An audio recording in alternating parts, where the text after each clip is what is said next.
राज्यामध्ये एक नक्की आहे की आपण जो अगदी 6,75,000पर्यंत जो आकडा गेला होता तो ॲक्टिव्ह केसेसचा आकडा आता 6 लाखाच्या आतमध्ये आलेला आहे आणि त्यामुळे ॲक्टिव्ह केसेस 5,90,000 हे ॲक्टिव्ह केसेस ही एक समाधानाची बाब आहे की केसेस कमी होत आहेत। दुसरी जमेची बाजू अशी आहे की जे 80च्या खाली गेला होता आकडा तो आता 87% रिकव्हरी रेट, बरं होण्याचा दर हा आता जवळजवळ 87% वाढलेला आहे। त्यामुळे ही पण एक निश्चित प्रकारे जमेची बाजू आहे। ह्या सगळ्या गोष्टींना आधार एक आहे की टेस्टिंग कुठेही कमी झालेले नाहीत। टेस्टिंग हे 2 लाख पर मिलियन आणि साधारण 2 लाख पर डे हे सुद्धा या निमित्ताने केले जात आहेत। हा सुद्धा एक महत्त्वाचा डेटा मी आपल्याला मुद्दाम सांगू इच्छितो। वॅक्सिनेशनच्या संदर्भात आपल्या सर्वांनाच माहिती आहे की वॅक्सिनेशन जवळजवळ एकूण 1,84,00,000 एवढं वॅक्सिनेशन आतापर्यंत आपल्या महाराष्ट्रामध्ये झालेलं आहे। आजची जी राज्याची स्थिती आहे ती 45 वर्षाच्या वरचे लोक जे राष्ट्रीय लसीकरण कार्यक्रमाअंतर्गत असतात, जे बंधनकारक आहे की 45च्या वरच्या लोकांना आता गव्हर्नमेंट ऑफ इंडियाने ठरवलंय की आम्ही वरच्या लोकांना 45च्या वॅक्सिनेशन करू, लसीकरण करू। परंतु या क्षणाला जर आपण बघितलं तर फक्त आता कोवॅक्सिनचे जर म्हणाल तर 35,000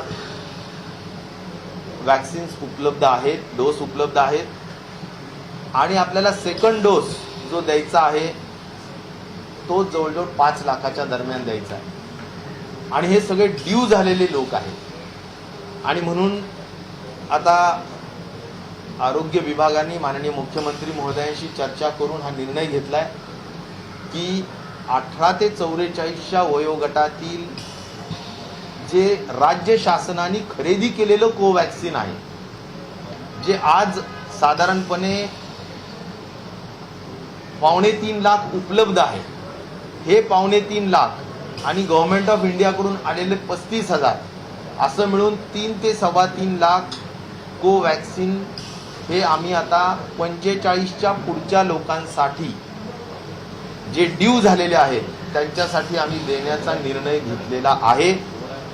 आरोग्य विभागाने संपूर्ण महाराष्ट्रातील सगळ्या सेंटर्सवर तशा पद्धतीच्या सूचना दिलेल्या आहेत की 18 ते 44 साठी आलेले जे वॅक्सिन्स आहेत ते डायव्हर्ट करा आणि 45च्या सेकंड डोससाठी वापरा।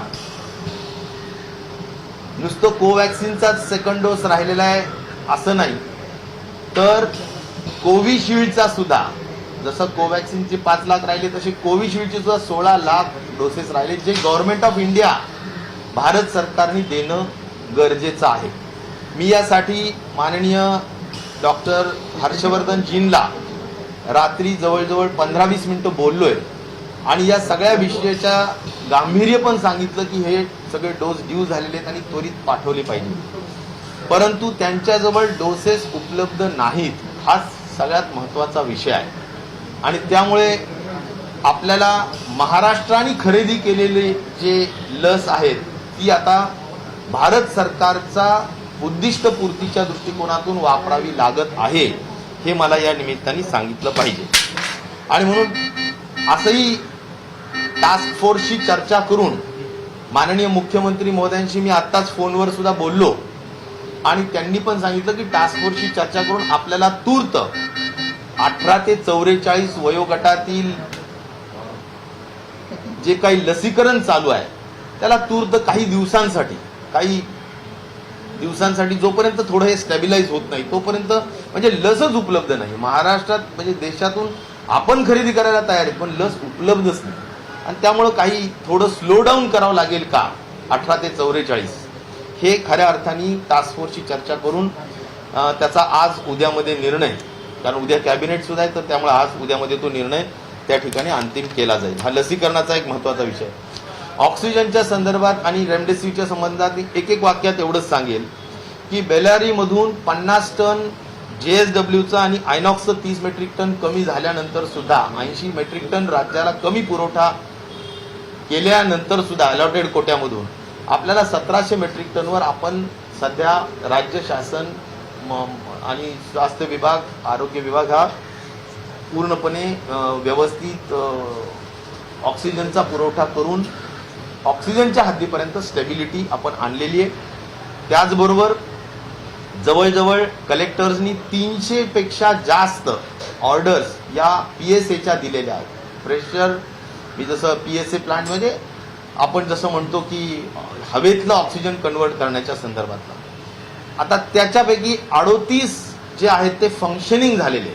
मुद्दाम मी आपल्या सगळ्यांना माहिती देईल की 38 ॲक्च्युली कार्यान्वित झालेले आहेत आणि त्यामुळे त्या 38 हॉस्पिटल्समध्ये आता ऑक्सिजन हे हवेतून निर्माण करण्याची प्रक्रिया त्या ठिकाणी सुरू होऊन ते स्वतः स्वावलंबी त्या ठिकाणी झालेले आहेत. रेमडेसिवीरच्या हद्दीपर्यंत जे काही वेगवेगळ्या 7 कंपन्यांना अलॉटमेंट केलेली आहे ती तुम्ही साधारणपणे 21 एप्रिल ते आता 10 मे पर्यंत 11 लाख वॉइल्स त्यांनी द्यायच्या होत्या, परंतु त्यापैकी त्यांनी 9च्या दरम्यान दिल्या, 2 लाख वॉइल्स कमी दिलेल्या आहेत.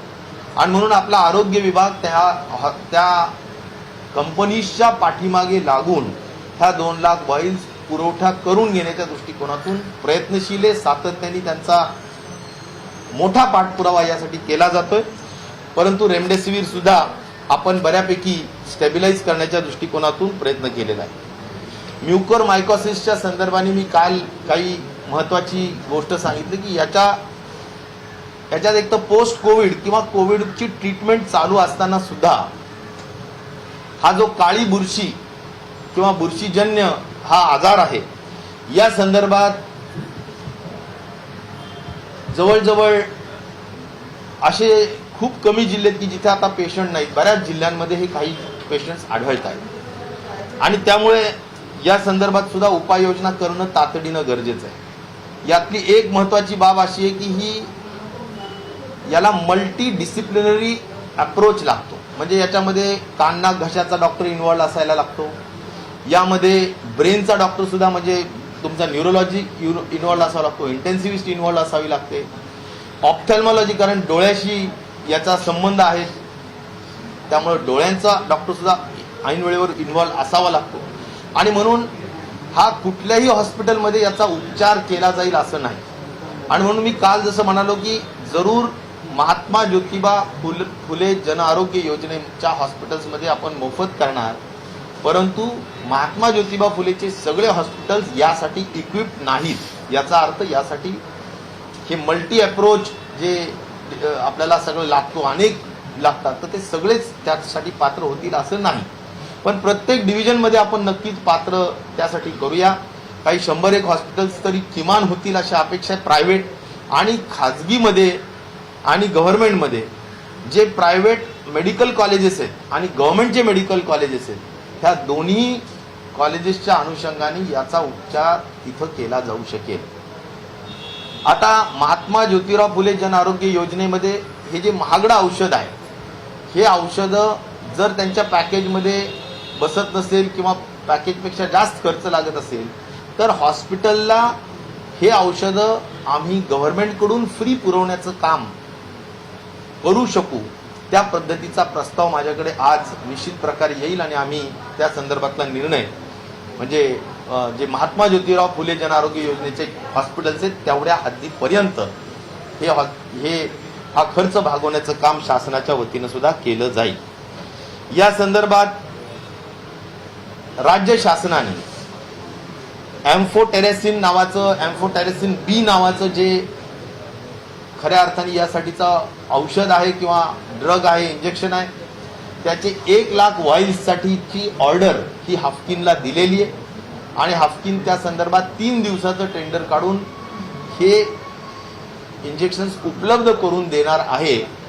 वाढत असलेली संख्या लक्षात घेता हा एक महत्वाचा उपाय आपण केलेला आहे. आज MRP म्हणजे हेच जे इंजेक्शन हे 2,000 रुपयाला मागे मिळत होतं ते आज 6,000 रुपयाला झालेलं आहे आणि ही जी काही तिप्पट किंमत वाढवण्याचा विषय होतो तो MRP त्यांची 6,000 असते म्हणून आणि म्हणून MRPच्या संदर्भात मी स्वतः केमिकल अँड फर्टिलायझर मिनिस्टर आणि त्यांच्या अंडर येणारी जी महत्त्वाची संस्था आहे ती म्हणजे NPPA, national pharma pricing authority, या NPPAला आपण पत्र लिहून MRPला कॅप करण्याचं काम किंवा MRP कमी करण्याचं काम हे करावंच लागेल. अन्यथा हा जर संख्या वाढली तर निश्चित प्रकारे हा सामान्य लोकांच्या हाताच्या बाहेर जाणारा विषय होऊ शकणार आहे आणि त्यामुळे ते पण आपण या निमित्ताने करणार आहोत. आता यासाठी प्रतिबंधात्मक उपाय करावा लागेल. यासाठी उपचाराच्या व्यवस्था काय आहेत, कुठे असू शकतात ते सांगावे लागतील. आणि यासाठी सगळ्यात महत्त्वाचं म्हणजे या सगळ्यांसाठी आपल्याला ॲडवायझरी किंवा मार्गदर्शक सूचना या सर्व सामान्य लोकांना समजेल या भाषेमध्ये म्युकर मायकोसिसच्या संदर्भात सांगाव्याच लागतील. त्याला आपण IEC म्हणतो. ही IEC आपल्याला त्वरित करण्याच्यासाठीची सुद्धा मसुदा आमचा तयार आहे आणि म्हणून त्या अनुषंगाने सुद्धा आम्ही त्वरित उपाययोजना करून त्याची जनजागृती त्या ठिकाणी करत आहे. सर्वांना ग्लोबल टेंडरच्या विषयीची उत्सुकता असते म्हणून अगदीच थोडक्यात एवढं सांगेल की रेमडेसिवीरच्या संदर्भात 6 कंपनीजनी ऑफर्स दिलेल्या आहेत आणि प्रत्येक कंपनीला साधारणपणे 50,000 वाईल्स प्रति कंपनी, असं एकूण 3 लाख कंपनीजला 3 लाख वाईल्ससाठीच्या परचेस ऑर्डर्स ह्या गव्हर्नमेंटनी स्वास्थ्य विभागाने किंवा आरोग्य विभागाने प्लेस केलेल्या आहेत. त्याच्या इम्पोर्ट लायसन हे त्या कंपनीला आणावं लागेल गव्हर्नमेंट ऑफ इंडियाकडून आणि मग त्यानंतर त्याचा पुरवठा होऊ शकतो. त्यामुळे ग्लोबल टेंडरमध्ये रेमडेसिवीर 3 लाखाच्या ऑर्डर्स आपण आपल्याकडून दिल्यात. ऑक्सिजन कॉन्सन्ट्रेटरच्या संदर्भात आज जी काही डॉक्टर्सची कमिटी केलेली आहे की जे ऑक्सिजन कॉन्सन्ट्रेटर ॲक्च्युअली पाहून तपासून अप्रूव्ह करणार आहेत ते आज झाल्या त्याच्या संदर्भात सुद्धा ऑर्डर्स दिल्या जातील आणि ऑक्सिजन कॉन्सन्ट्रेटर सुद्धा मागवले जातील. PSA प्लांट्स जे आहेत त्याच्यात जवळजवळ 136 प्लांट्सच्या संदर्भाने ऑफर्स आलेल्या आहेत. त्याच्याही ऑर्डर्स ह्या 15 मेच्या दरम्यान आपल्या इश्यू केल्या जाणार आहेत. आणि लिक्विड ऑक्सिजन स्टोरेज करण्यासाठी लागणारे जे ISO कंटेनर्स आहेत तर त्याच्या बाबतीत सुद्धा ते खरेदी करावेत का ते रेंटल घ्यावेत या संदर्भात सुद्धा चर्चा सुरू आहे. त्याच्या बाबतीतले अंतिम निर्णय जी काही हाय एम्पॉवर्ड कमिटी जी केलेली आहे त्यांच्या स्तरावरती घेतली जाईल. एक महत्त्वाचा निर्णय आज आम्ही घेत आहोत आणि तो IMAच्या मागणीनुसार घेतो आहोत. म्हणजे आपली जी IMA म्हणजे ही जी इंडियन मेडिकल असोसिएशन आहे, जे प्रॅक्टिसिंग डॉक्टर्स आहेत MBBS झालेले, या सगळ्यांनी मागणी केली होती की त्यांचे जे काही प्रायव्हेट दवाखाने आहेत त्या दवाखान्याला आम्हाला रिन्युअल करायचं असेल तर ते रजिस्ट्रेशन रिन्युअल करण्यासाठी कोविडमध्ये आपण सगळं बऱ्यापैकी बंद आहेत, सगळ्या अडचणी आहेत आणि त्या दृष्टिकोनातून आम्हाला एक्सटेन्शन द्या. तर आम्ही 6 महिन्याचं रजिस्ट्रेशनचं रिन्युअलचं एक्सटेन्शन देण्याचा निर्णय सुद्धा आजच्या VC मध्ये घेतलेला आहे. त्याचा जो ऑर्डर्स आहेत त्या आज सायंकाळपर्यंत निर्गमित केल्या जातील. तर असे सगळे महत्त्वाचे निर्णय या ठिकाणी घेण्यात आलेले आहेत. एक महत्त्वाची म्हणजे टेक्नॉलॉजी कशी डेव्हलप होत राहते. आदरणीय आमचे नेते आदरणीय शरद पवार साहेब यांनी सगळ्या साखर कारखान्यांना लिहिलेलं आहे की ज्यांच्याजवळ इथेनॉल प्लांट्स आहेत त्यांनी ऑक्सिजन निर्माण करावा आणि त्यासाठी साखर संघाच्या वतीनं आम्ही आरोग्य विभागाने सुद्धा जाणीवपूर्वक प्रयत्न केला की सगळ्या साखर कारखान्यांना की कशा पद्धतीने आपल्याला ऑक्सिजन निर्माण करता येईल. त्यातला पहिला यशस्वी प्रयोग काल पूर्ण झालेला आहे आणि तो उस्मानाबाद जिल्ह्यामध्ये धाराशिव शुगर लिमिटेड हा जो काही एक खाजगी कारखाना आहे त्यांची जी इथेनॉल प्लांट आहे तो साधारण 60,000 KLPDचा आहे. तर त्या ठिकाणी मौज कंपनीच्या टेक्नॉलॉजीने आपण त्या ठिकाणी ऑक्सिजन निर्माण करण्याची प्रक्रिया काल पार पाडली आहे. 4 मेट्रिक टन पर डे म्हणजे साधारणपणे 300 सिलेंडर्स पर डे ऑक्सिजन काल निघालेले. त्यांची अशी सूचना आहे किंवा सांगणं आहे की ते 300 सिलेंडर्सच्या ऐवजी आम्ही 500 सिलेंडर्स पर डे पर्यंत घेऊन जाऊ शकतो. आणि म्हणून मला असं वाटतं की इथेनॉलचे प्लांट्स अनेक शुगर फॅक्टरीजमध्ये आहेत या सगळ्यांकडे जे मॉलिक्युलर सीव्ज असतात ते मॉलिक्युलर सीव्ज जर रिप्लेस केले तर त्या जागेवर निश्चित प्रकारे आपल्याला ऑक्सिजन करता येऊ शकतो. आणि म्हणून त्याचे प्रयोग आता निश्चित प्रकारे राज्य शासनाच्या वतीनं सूचित केल्या जातील. आणि इथेनॉलला आता पुढचा काळ जो बंद राहील बरेचसे इथेनॉल प्लांट्स, त्या जागेवर आपल्याला ऑक्सिजन निर्मितीचं काम हे करता येऊ शकतं. सर एक प्रश्न विचारतो, ग्लोबल सेंटरबद्दल ग्लोबल टेंडरमध्ये आपण वॅक्सिनसाठी पण अप्लाय केलं, स्पुटनिक व्यतिरिक्त किती अशा कंपनीज नाही, ग्लोबल टेंडरमध्ये वॅक्सिनेशनसाठी कुठेही आपण त्याच्यासाठी EOI एक्सप्रेशन ऑफ इंटरेस्ट मागितलेली नाही. स्पुटनिक आपल्याला अप्रूव्ह केलेलं जरी असलं तरी सुद्धा त्याच्या बाबतीत आपण त्यांची जी काही मी मागे जसं सांगितलं रशियन डायरेक्ट इन्व्हेस्टमेंट अथॉरिटी यांना आपण त्यांच्या ईमेलवर आपलं ऑफर लेटर पाठवलेलं आहे की आम्हाला एवढे एवढे पाहिजेत, आपण काय रेटनी देणार, तुमचं शेड्यूल काय असेल हे आपण त्यांना पाठवलेलं आहे. परंतु त्यांच्याकडून अद्याप रिस्पॉन्स नाही. मध्यस्थी कुणीतरी लोक येऊन बोलत असतात परंतु त्यांच्यावर विश्वास ठेवण्याचं काही कारण वॅक्सिनची कमतरता आपण समजा ग्लोबल मार्केटमधनं वॅक्सिन जर घेतो समजा आणि फक्त स्पुटनिक सोडलं तर बाकीचे पुढचं अजून सेंटरने अप्रूव्ह केले नाही तर आपण सेंटरवर प्रेशर करू शकतो का की जिथं वॅक्सिनची कमतरता आहे ग्लोबल मार्केटमधनं हे अप्रूव्ड वॅक्सिन आहे? मला असं वाटतं की केंद्र सरकारने जगामध्ये उपलब्ध असणाऱ्या ज्या वॅक्सिन्स आहेत त्याचं अप्रुव्हल देण्याची जी काही विषय असेल तो त्यांनी करावा. जसं स्पुटनिकला त्यांनी अप्रूव्ह केलेलं आहे तशा अन्य वॅक्सिन्सला सुद्धा अप्रुव्हल द्यावं. आपण ग्लोबल टेंडरच्या माध्यमातून तेही खरेदी करण्याच्या संदर्भातला योग्य तो निर्णय लगेच घेता येईल. परंतु त्यांनी तसं अप्रुव्हल करण्याची आवश्यकता आहे. आणि त्यामुळे मला केंद्राकडे अशी रास्त मागणी राहील की आपण आंतरराष्ट्रीय किंवा जगामधले जे काही वॅक्सिन्स आहेत त्यांनाही मान्यता देऊन खरेदी करण्याची परवानगी द्यावी. आणि कोवॅक्सिन आणि कोविशिल्ड यांच्याही प्रोडक्शन्स वाढवून कुठल्याही परिस्थितीत किमान 45 वर्षाच्या वरिष्ठ लोकांना तरी जी जबाबदारी आज केंद्र सरकारने घेतलेली आहे आणि ती आज पार पाडली जात नाहीये की ज्यासाठी आपल्याला 18 ते 44 वयोगटातील जी महाराष्ट्राने खरेदी केलेलं वॅक्सिन आहे त्यातून संपूर्ण वॅक्सिन तिकडे द्यावं लागत आहे. आणि त्यामुळे आपल्याला 18 ते 44 अगदी स्लो करावं लागत आहे. तर मला असं वाटतं की याबाबत लवकर लवकर पावलं टाकून वॅक्सिन निर्माण करण्याचं काम आणि ते अधिकचं उपलब्ध करून देण्याचं काम करावं लागेल. कोरोनाचा जो नवीन स्ट्रेन आहे त्याच्याबद्दल जागतिक आरोग्य संघटनेनं चिंता व्यक्त केली की हा लसी पुढे सुद्धा अतिशय ताकदवाने तो निष्क्रिय लसीला करू शकतो. आपल्याकडे काय माहिती याबद्दल आज IQ आहे, मी त्याच्यावर खरं अधिकृत जोपर्यंत एखादी अथॉरिटी सांगत नाही. आज IQ बऱ्याच गोष्टी आहेत की एखाद्या वॅक्सिनला ज्या आता 2 आहेत त्यापैकी एका वॅक्सिनला काही तो दाद देत नाही वगैरे. तर त्याचं मी नामोल्लेख न करता मला एवढंच वाटतं की ऑथराइज्ड कुणीतरी जी आपली अथॉरिटी आहे त्यांनी सांगितल्यानंतर यावर भाष्य केलेलं जास्त. ग्लोबल टेंडर कडून मुंबईसाठी जर आपण आताच आपल्याला जागतिक लसी मिळत नाहीये तर मुंबईसाठी कसं काढणार? कारण ह्यामुळे इतर महापालिका पण म्हणते की आम्ही ग्लोबल टेंडर काढूला गोंधळ होईल लसीकरण. मुंबई महाराष्ट्राचाच भाग आहे, सगळे एकत्र मिळूनच काम करतील.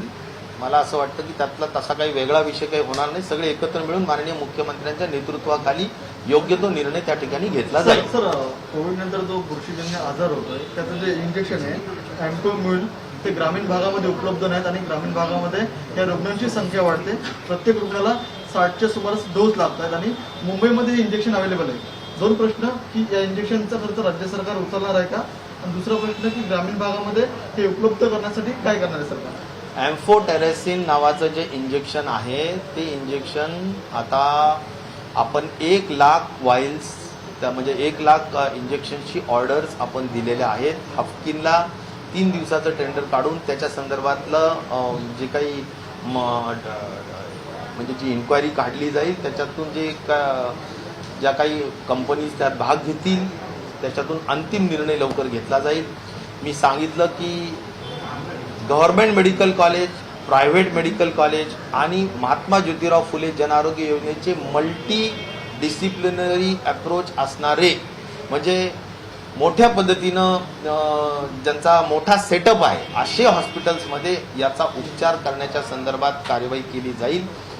याचा मेडिसिनचा खर्च जो आहे त्यापेक्षा सुद्धा काही सर्जिकल इंटरव्हेन्शन्स जे करावे लागतात, जर तो आजार फार मोठ्या स्तरावर पुढे गेला तर बऱ्याचदा आपल्याला हेही बघावं लागलं की एखाद्याचा डोळा काढावा लागला, त्या डोळ्याच्या संदर्भात ब्रेनपर्यंत जर का ते बुरशी फंगस जर गेलेला असेल तर ब्रेनच्या संदर्भात काही त्याला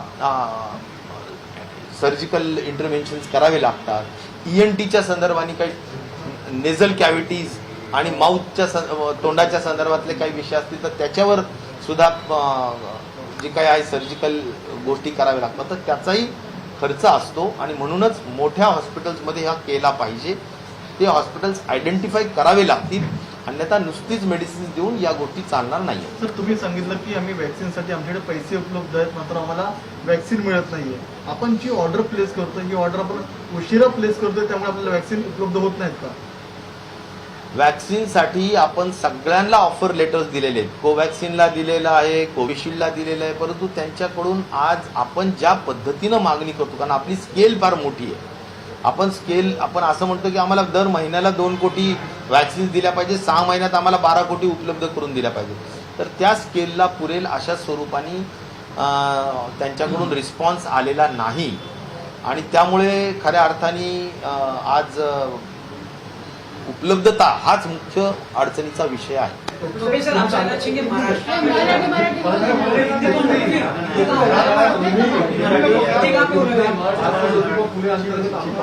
आता जी माहिती मिळते त्यानुसार फक्त बेडचे दर हे महात्मा ज्योतिबा फुले अंतर्गत घेतले जात नाहीये, पण औषधांचा दर हे तुम्हाला पैसे पेड करावे लागतात. म्हणजे जे रुग्णांचे नातेवाईक आहे यांना राज्य सरकारने मागील ज्यावेळेस लाट आली होती त्यावेळेस औषधांचे पैसे सुद्धा महात्मा ज्योतिबा फुले योजनेच्या अंतर्गत घेतले होते.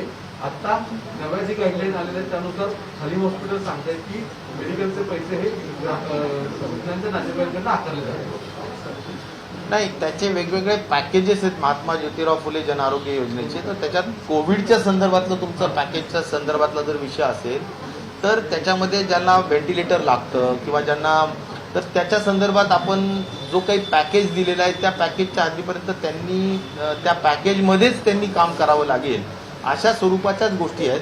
आणि मेडिसिनच्या संदर्भात ज्या काही म्हणजे प्रत्येक गोष्ट ठरवलेली असते किंवा ज्या गोष्टी कदाचित आता रेमडेसिवीर आहे तर ते मेडिसिन त्याच्यात कवर्ड नाही, तर अशा काही गोष्टी आहेत ज्या कवर्ड नाही आहेत तेवढ्यांचे पैसे नक्कीच मेडिसिनचे रुग्णांना द्यावे लागतात. आपण लहान मुलांसाठी टास्क फोर्सची निर्मिती करणार आहोत, त्या संदर्भात पिडियाट्रिक टास्क फोर्सच्या संदर्भातील फाईल माझ्याकडे आज दुपारपर्यंत येईल. ती संध्याकाळपर्यंत आम्ही क्लिअर करून उद्या त्या संदर्भातला निर्णय माननीय मुख्यमंत्र्यांच्या सहीनं नंतर तो निर्गमित केला जाईल. सर, तिसऱ्या लाटेमध्ये 12 ते 18 वर्ष वयोगटातील मुलंही टार्गेट होऊ शकतात असा टास्क फोर्सचा अंदाज आहे.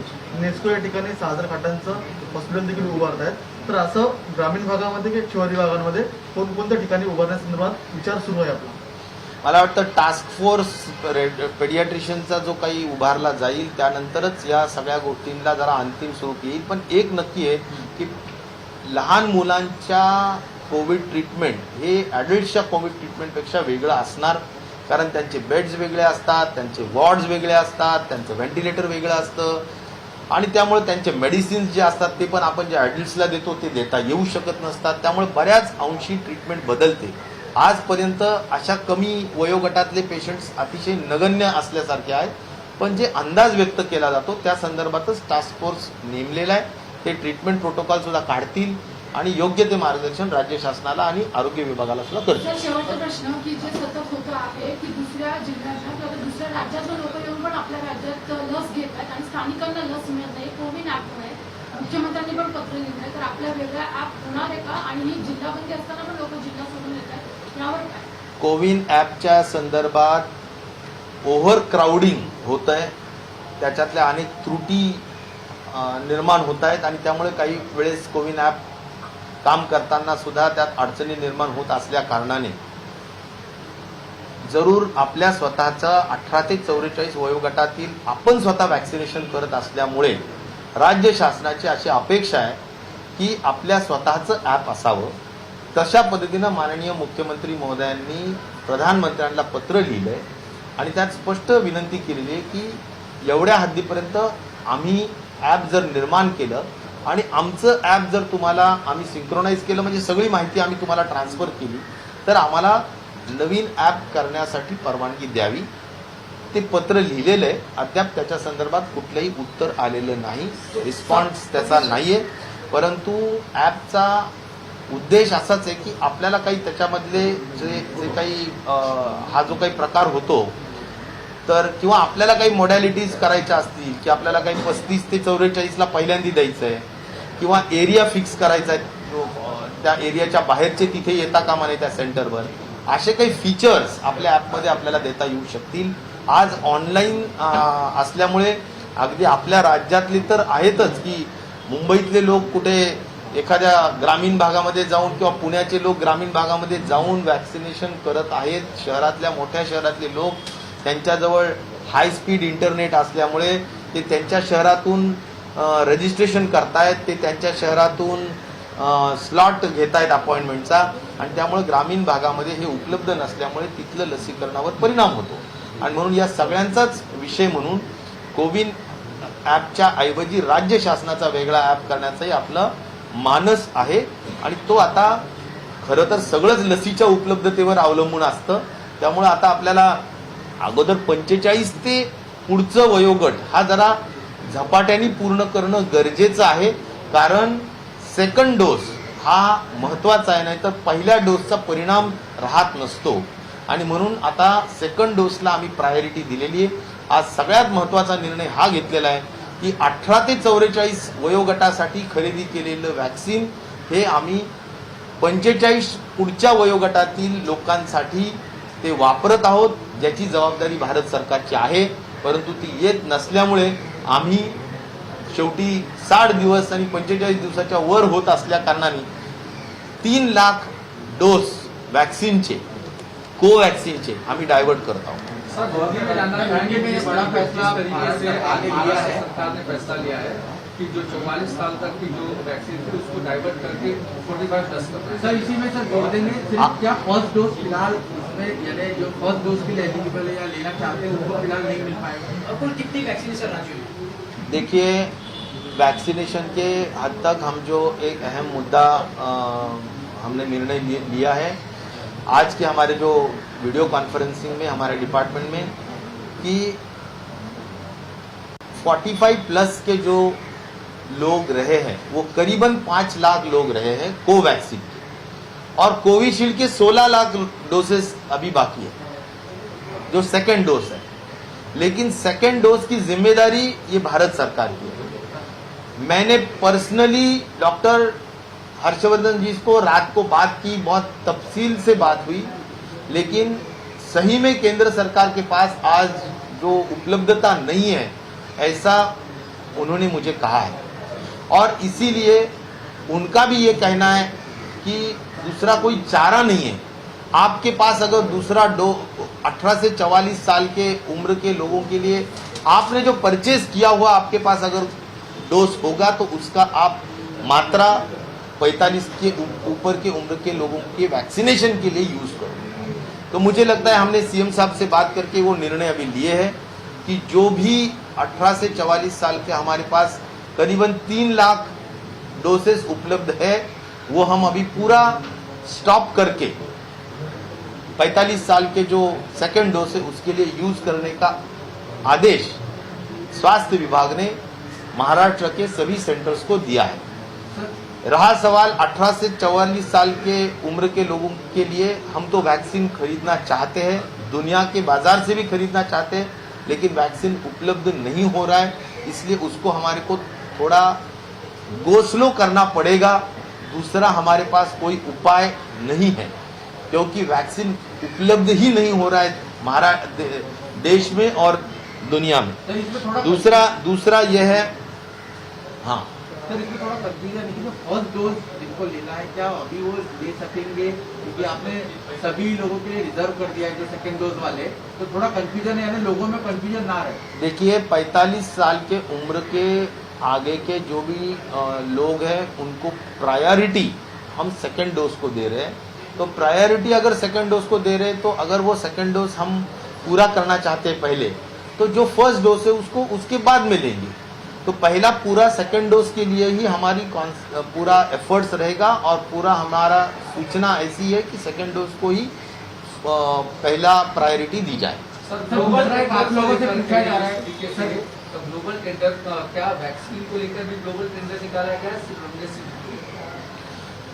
ग्लोबल टेंडर यानी उसमें एक्सप्रेशन ऑफ इंटरेस्ट हमने मंगवाया है, और उसमें वैक्सीनेशन नहीं है, वैक्सीनेशन करने का वैक्सीन्स नहीं है।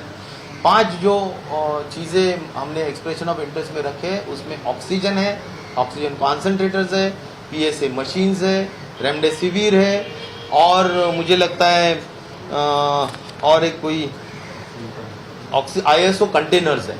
तो इस तरह से ये 5 आइटम्स है जिसके परचेस ऑर्डर्स 15 मई के दरमियान दिए जाएं। उत्तर प्रदेश की सरकार का ये कहना है कि टेस्टिंग जो है वो महाराष्ट्र में कम हो रही है। और सर दूसरा सवाल कि जो आप लोग केंद्र सरकार वैक्सीन कंपनियों से वैक्सीन खरीद रहे हैं, क्या उसके लिए भी केंद्र सरकार आपको अलॉटमेंट कर रही है कि किसको कितना वैक्सीन दे सकता है? नहीं, एक तो टेस्टिंग के लिए के बारे में बहुत साफ तरीके से कहना चाहता हूं कि हमारे जो पहले से जो पेस है या गति है, जिस तरह से हम हम टेस्टिंग करते आए हैं, उसी गति से हम टेस्टिंग कर रहे हैं। उसमें हम और टेस्टिंग बढ़ा रहे हैं, कम करने का कोई वजह ही नहीं है। इसीलिए 2 लाख पर मिलियन टेस्टिंग कर रहे हैं, और रोज भी 2 लाख हम कर रहे हैं।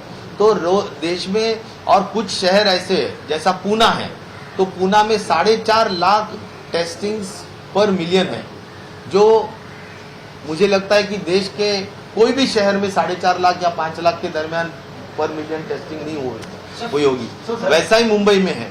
तो कई ऐसे जो हमारे बड़े मेट्रो शहर है, वहां पर तो टेस्टिंग बहुत ज्यादा है, लेकिन एवरेज आउट जो मैं बोल रहा हूँ कि 2 लाख पर मिलियन है। और वो टेस्टिंग खास तौर पर मैं ये कहना चाहूंगा कि 70% ये RT-PCR है, और 30% सिर्फ हमारी जो है वो रैट है, रैपिड एंटीजन टेस्ट है।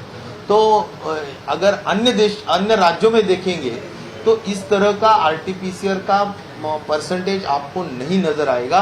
90-95% तक अन्य राज्यों में एंटीजन टेस्ट किया जाता है, जिसकी स्पेसिफिसिटी सिर्फ 30-35% है। इसलिए टेस्टिंग में कोई कमती हम नहीं कर रहे। सर ये इन्फेक्शन के बारे में वैक्सीन खरीद रहे हैं, सर उसका कोटा भी कितना अभी तक मामला है फंगल इन्फेक्शन का, सरकार क्या कुछ उपलब्ध कर रही है लोगों के लिए?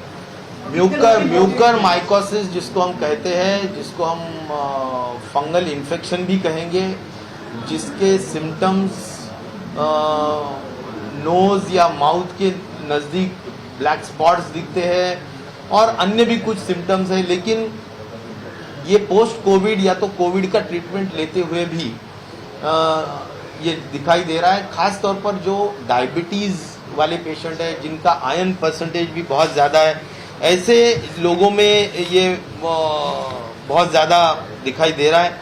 और जिसका इम्यूनिटी सप्रेस्ड है, उसको इसका असर ज़्यादा दिखाई दे रहा है। तो इसके लिए एम्फोटेरेसिन जो इंजेक्शन है वो लगते हैं। तो इसके लिए हम महात्मा ज्योतिराव फुले जन आरोग्य योजना, जो हमारे 1000 हॉस्पिटल्स है, उसमें जो मल्टी डिसिप्लिनरी अप्रोच वाले जो हॉस्पिटल्स है, वही हॉस्पिटल्स में इसके उपचार करेंगे, क्योंकि उसमें सर्जिकल इंटरवेंशंस काफ़ी लगते हैं। सिर्फ इंजेक्शन देने से उसका हल नहीं होने वाला। और इसीलिए ये जो मेडिकल कॉलेजेस है, फिर चाहे गवर्नमेंट के हो प्राइवेट हो, इनमें हम ये ट्रीटमेंट कराएंगे।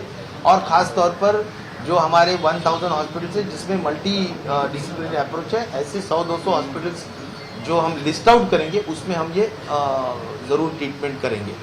तो मुझे लगता है कि 2 तरीके से हम इसमें ये करने वाले। इसके जो रेट्स है, MRP रेट्स कम करने के लिए national pharma pricing authority NPPA को हम चिट्ठी लिख रहे हैं, और जिसमें हम बहुत नम्रतापूर्वक कह रहे हैं कि जो इंजेक्शन 2000 रुपये में कुछ दिन पहले मिलता था, वो अभी 6,000 रुपये में बढ़ गया है। तो ऐसा MRP का जो गैर फायदा हम बोलेंगे वो न लेने की वजह से MRP कम करना चाहिए, ऐसी चिट्ठी हम जरूर लिखेंगे। रहा सवाल हमारे जो महात्मा ज्योतिराव फुले जन आरोग्य योजना के जो हॉस्पिटल्स है जहां पर इनकी ट्रीटमेंट की जाएगी, उसका अगर पैकेज का वैल्यू कम है तो हम जरूर मेडिसिन का जो खर्चा है वो मेडिसिन हम फ्री गवर्नमेंट की तरफ से उन प्राइवेट हॉस्पिटल्स को, जो हॉस्पिटल्स महात्मा ज्योतिराव फुले जन आरोग्य योजना में एम्पैनल्ड है, उनको हम देने के लिए भी हमारे पास प्रस्ताव आ रहा है। उस पर भी हम जरूर पॉजिटिवली डिसीजन लेंगे।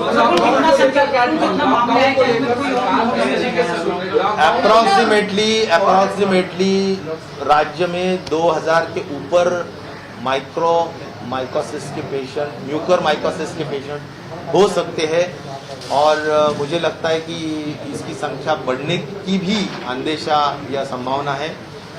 मुझे लगता है कि इसमें इमीडिएट डिसीजन लेना बहुत ज़रूरी है। इसके लिए स्पेशल वार्ड्स बनाने के लिए भी, म्यूकर माइकोसिस के पेशेंट्स के लिए इन बड़े हॉस्पिटल्स में स्पेशल वार्ड्स कैसे बने, उसमें ट्रीटमेंट के जो डॉक्टर्स मल्टी डिसिप्लिनरी को, जैसा ENT के हैं, ऑप्थेल्मोलॉजिस्ट है, न्यूरोलॉजिस्ट है, ये सभी सर्जन्स लगेंगे, इंटेंसिविस्ट लगेंगे, तो इनको सबको लेके हम लास्ट लॉकडाउन को लेकर के वैक्सीनेशन बहुत केसेस कम हो रहा है, ऐसे में अगर लॉकडाउन खोला जाता है तो मुझे लगता है लॉकडाउन की हद तक कल कैबिनेट होगी, तो कैबिनेट में माननीय मुख्यमंत्री जी और सभी मंत्री लोग चर्चा करेंगे। उसके बारे में अंतिम निर्णय जो भी है चर्चा करके सभी डिस्ट्रिक्ट्स के माध्यम से चर्चा होगी, तो उसके माध्यम से अंतिम निर्णय होगा।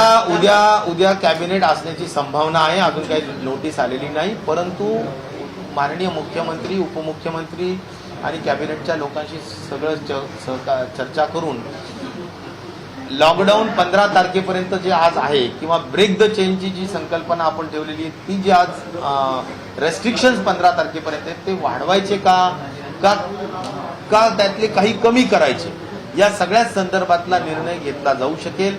मला एवढं समजतं की 100% कमी लगेचच्या लगेच होणार नाही, अगदीच काही वाटलं तर रेस्ट्रिक्शन्स स्लोली काही कमी करण्याचा प्रयत्न होऊ शकेल, असा एक अंदाज माझा या निमित्ताने मी व्यक्त करेल। परंतु कंप्लीट कोणाची जर अपेक्षा असेल की कंप्लीट लॉकडाऊन रिलीज होईल आणि 100% सगळी मोकळीक होईल, असं होणार नाही। या संदर्भातली चर्चा होईल, चर्चेच्या अंती माननीय मुख्यमंत्री यातला निर्णय घेतील। अँटी कोविड सिरम नावाचं इंजेक्शन तयार केले शिराळ्यामधल्या एका कंपनीने, हे अप्रूव्ह करताय। इंजेक्शन, ड्रग्ज वेगवेगळे लोक संशोधन करत असतात, परंतु शेवटी आपल्याकडे असलेली टास्क फोर्स असेल किंवा गव्हर्नमेंट ऑफ इंडियाच्या अथॉरिटीज असतात, ते निर्णय या संदर्भातला घेतील।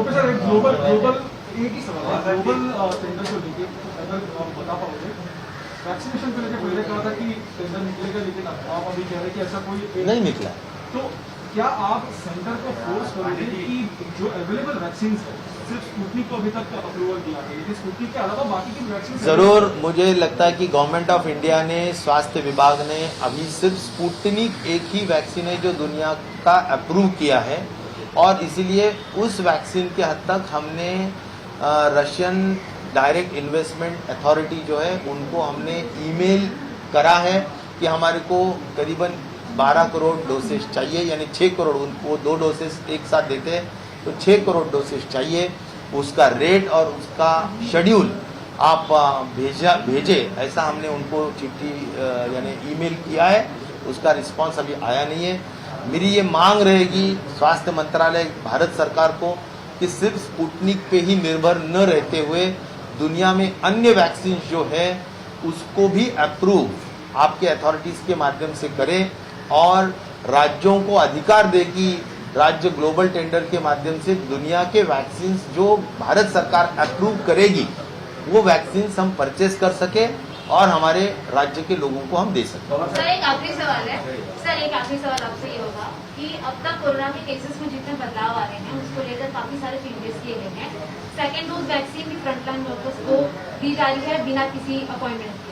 लेकिन पत्रकारों की बात की जाए जो डे 1 से है ग्राउंड पर, उनको लेकर सिर्फ चर्चा हो रही है और किसी भी तरीके की इम्पोर्टेंस नहीं है। यहाँ पर सोशल डिस्टेंसिंग 0 है क्योंकि आपकी आवाज जनता तक पहुँचनी चाहिए। तो इस मुद्दे पर कब ध्यान जाएगा? इस पर सिर्फ और सिर्फ सीएम की ध्यान क्यों नहीं जा रहा? देखिए, आपको ऐसा लगता है क्या कि हम नहीं मांग कर रहे? हम मांग जरूर कर रहे हैं, लेकिन ऐसा है कि पत्रकारों के प्रति पूरी संवेदना हमारी है। आप बहुत रात दिन काम करते हैं, ज़रूर ऑन फील्ड रहते हैं और फ्रंट लाइन वर्कर्स में आपकी गणना होनी ही चाहिए, ऐसा मेरी भी उम्मीद है, इच्छा है। लेकिन गवर्नमेंट ऑफ इंडिया के माध्यम से भी वो नहीं आया है। लेकिन अभी एक है कि जैसा हमने ये मांग जरूर किया है, लेकिन एक है पत्रकारों के साथ अन्य लोग भी, जैसा एयरपोर्ट अथॉरिटीज के लोग हैं, कोई अन्य लोग हैं, सभी लोग मांग करते हैं। तो मुझे इतना ही कहना है कि मेरी पूरी संवेदना पत्रकारों के प्रति है। हम कैबिनेट में जरूर इसका ये मुद्दा रखेंगे। कैबिनेट क्या डिसीजन लेती है उस पर ये सब निर्भर रहेगा।